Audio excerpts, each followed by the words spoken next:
Good evening. I'm Edwin Newman, moderator of this first debate of the 1976 campaign between Gerald R. Ford of Michigan, Republican candidate for president, and Jimmy Carter of Georgia, Democratic candidate for president. We thank you, President Ford, and we thank you, Governor Carter, for being with us tonight. There are to be 3 debates between the presidential candidates and 1 between the vice presidential candidates. All are being arranged by the League of Women Voters Education Fund. Tonight's debate, the first between presidential candidates in 16 years, and the first ever in which an incumbent president has participated, is taking place before an audience in the Walnut Street Theater in Philadelphia, just 3 blocks from Independence Hall. The television audience may reach 100 million in the United States and many millions overseas. Tonight's debate focuses on domestic issues and economic policy. Questions will be put by Frank Reynolds of ABC News, James Gannon of the Wall Street Journal, and Elizabeth Drew of the New Yorker magazine. Under the agreed rules, the first question will go to Governor Carter. That was decided by the toss of a coin. He will have up to 3 minutes to answer. 1 follow-up question will be permitted with up to 2 minutes to reply. President Ford will then have 2 minutes to respond. The next question will go to President Ford with the same time arrangements, and questions will continue to be alternated between the candidates. Each man will make a 3-minute statement at the end, Governor Carter to go first. President Ford and Governor Carter do not have any notes or prepared remarks with them this evening. Mr. Reynolds, your question for Governor Carter.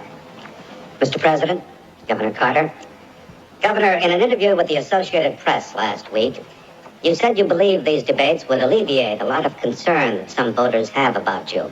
Well, one of those concerns, not an uncommon one about candidates in any year, is that many voters say they don't really know where you stand. Now, you have made jobs your number 1 priority, and you have said you are committed to a drastic reduction in unemployment. Can you say now, Governor, in specific terms, what your first step would be next January if you are elected to achieve that? Yes. First of all is to recognize the tremendous economic strength of this country and to set the putting back to work of our people as a top priority. This is an effort that ought to be done primarily by strong leadership in the White House, the inspiration of our people, the tapping of business, agriculture, industry, labor, and government at all levels to work on this project. We'll never have an end to the inflationary spiral, and we'll never have a balanced budget until we get our people back to work. There's several things that can be done specifically that are not now being done. First of all, to channel research and development funds into areas that will provide large numbers of jobs. Secondly, we need to have a commitment in the private sector to cooperate with government in matters like housing. Here, a very small investment of taxpayers' money in the housing field can bring large numbers of extra jobs in the guarantee of mortgage loans and the putting forward of 202 programs for housing for older people and so forth to cut down the roughly 20% unemployment that now exists in the construction industry. Another thing is to deal with our needs in the central cities, where the unemployment rate is extremely high, sometimes among minority groups, those who don't speak English or who are black, young people, 40% unemployment. Here, a CCC-type program would be appropriate to channel money into the sharing with private sector and also local and state governments to employ young people who are now out of work. Another very important aspect of our economy would be to increase production in every way possible, to hold down taxes on individuals and to shift the tax burdens onto those who have avoided paying taxes in the past. These kinds of specific things, none of which are being done now, would be a great help in reducing unemployment. There is an additional factor that needs to be done and covered very, very succinctly, and that is to make sure that we have a good relationship between management, business on the one hand, and labor on the other. In a lot of places where unemployment is very high, we might channel specific targeted job opportunities by paying part of the salary of unemployed people and also sharing with local governments the payment of salaries, which would let us cut down the unemployment rate much lower before we hit the inflationary level. But I believe that by the end of the first 4 years of the next term, we could have the unemployment rate down to 3% adult unemployment, which is about 4 to 4.5% overall, control the inflation rate, and have a balanced growth of about 4 to 6%, around 5%, which would give us a balanced budget. Governor, in the event you are successful and you do achieve a drastic drop in unemployment, that is likely to create additional pressure on prices. How willing are you to consider an incomes policy? In other words, wage and price controls. Well, we now have such a low utilization of our productive capacity, about 73%. I think it's about the lowest since the Great Depression years, and such a high unemployment rate now, 7.9%, that we have a long way to go in getting people to work before we have the inflationary pressures. And I think this would be easy to accomplish, to get jobs down without having the strong inflationary pressures that would be necessary. I would not favor the payment of a given fixed income to people unless they are not able to work. But with tax incentives for the low-income groups, we could build up their income levels above the poverty level and not make welfare more profitable than work. Mr. President, your response? I don't believe that Mr. Carter has been any more specific in this case than he has been on many other instances. I noticed particularly that he didn't endorse the Humphrey Hawkins bill, which he has on occasions, and which is included as a part of the Democratic platform. That legislation allegedly would help our unemployment, but we all know that it would have controlled our economy. It would have added $10 to $30 billion each year in additional expenditures by the federal government. It would have called for export controls on agricultural products. In my judgment, the best way to get jobs is to expand the private sector, where 5 out of 6 jobs today exist in our economy. We can do that by reducing federal taxes, as I proposed about a year ago when I called for a tax reduction of $28 billion. 3/4 of it to go to private taxpayers and 1/4 to the business sector.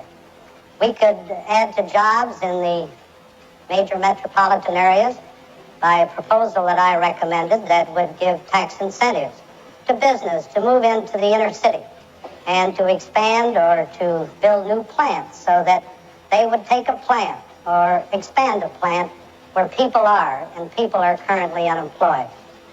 We could also help our youth with some of the proposals that would give to young people an opportunity to work and learn at the same time, just like we give money to young people who are going to college. Those are the kind of specifics that I think we have to discuss on these debates. And these are the kind of programs that I'll talk about on my time. Mr. Gannon, your question to President Ford. Mr. President, I would like to continue for a moment on this question of taxes, which you've just raised.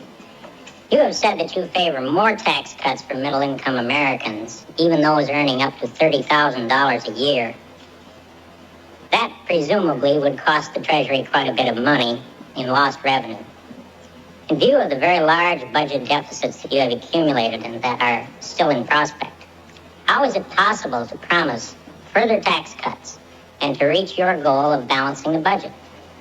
At the time, Mr. Gannon, that I made the recommendation for a $28 billion tax cut, 3/4 of it to go to individual taxpayers and 25% to American business, I said at the same time that we had to hold a lid on federal spending, that for every dollar of a tax reduction, we had to have an equal reduction in federal expenditures, a 1-for-1 proposition.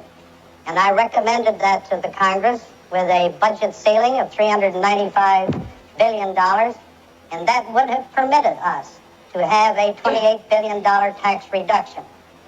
In my tax reduction program for middle-income taxpayers, I recommended that the Congress increase personal exemptions from $750 per person to $1,000 per person.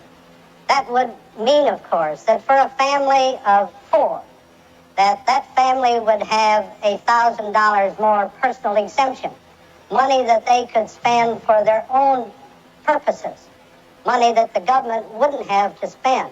But if we keep the lid on federal spending, which I think we can with the help of the Congress, we can justify fully a $28 billion tax reduction. In the budget that I submitted to the Congress in January of this year, I recommended a 50% cutback in the rate of growth of federal spending. For the last 10 years, the budget of the United States has grown from about 11% per year. We can't afford that kind of growth in federal spending. And in the budget that I recommended, we cut it in half, a growth rate of 5 to 5.5%. With that kind of limitation on federal spending, we can fully justify the tax reductions that I have proposed. And it seems to me, with the stimulant of more money in the hands of the taxpayer, and with more money in the hands of business to expand, to modernize, to provide more jobs, our economy will be stimulated so that we'll get more revenue and we'll have a more prosperous economy. Mr. President, to follow up a moment, the Congress has passed a tax bill, which is before you now, which did not meet exactly the sort of outline that you requested. What is your intention on that bill, since it doesn't meet your requirements? Do you plan to sign that bill? That tax bill does not entirely meet the criteria that I established. I think the Congress should have added another $10 billion reduction in personal income taxes, including the increase of personal exemptions from $750 to $1,000. And Congress could have done that if the budget committees of the Congress and the Congress as a whole had not increased the spending that I recommended in the budget. I'm sure you know that in the resolutions passed by the Congress, they have added about $17 billion in more spending by the Congress over the budget that I recommended. So I would prefer in that tax bill to have an additional tax cut and a further limitation on federal spending. Now, this tax bill that hasn't reached the White House yet, but is expected in a day or two, it's about 1,500 pages. It has some good provisions in it.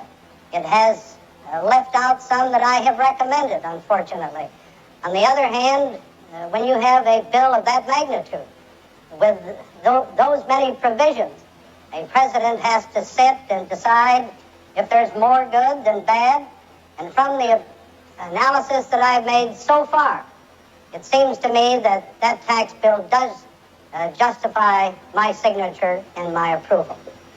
Governor Carter, your response? Well, Mr. Ford is changing considerably his previous philosophy. The present tax structure is a disgrace to this country. It's just a welfare program for the rich. As a matter of fact, 25% of the total tax deductions go for only 1% of the richest people in this country. And over 50% of the tax credits go for the 14% of the richest people in this country. When Mr. Ford first became president in August of 1974, the first thing he did in October was to ask for a $4.7 billion increase in taxes on our people in the midst of the heaviest recession since the Great Depression of the 1940s. In January of 1975, he asked for a tax change, a $5.6 billion increase on low and middle income private individuals, a $6.5 billion decrease on the corporations and the special interests. In December of 1975, he vetoed the roughly $18 to $20 billion tax reduction bill that had been passed by the Congress. And then he came back later on in January of this year, and he did advocate a $10 billion tax reduction, but it would be offset by a $6 billion increase this coming January in deductions for Social Security payments and for unemployment compensation. The whole philosophy of the Republican Party, including my opponent, has been to pile on taxes for low-income people to take them off on the corporations. As a matter of fact, since the late 60s, when Mr. Nixon took office, we've had a reduction in the percentage of taxes paid by corporations from 30% down to about 20%. We've had an increase in taxes paid by individuals, payroll taxes, from 14% up to 20%. And this is what the Republicans have done to us. And this is why tax reform is so important. Mrs. Drew, your question to Governor Carter? Governor Carter, you proposed a number of new or enlarged programs, including jobs, health, welfare reform, child care, aid to education, aid to cities, changes in Social Security, and housing subsidies. You've also said that you want to balance the budget by the end of your first term. Now, you haven't put a price tag on those programs, but even if we price them conservatively, and we count for full employment by the end of your first term, and we count for the economic growth that would occur during that period, there still isn't a...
you say it was around 200 and some 1900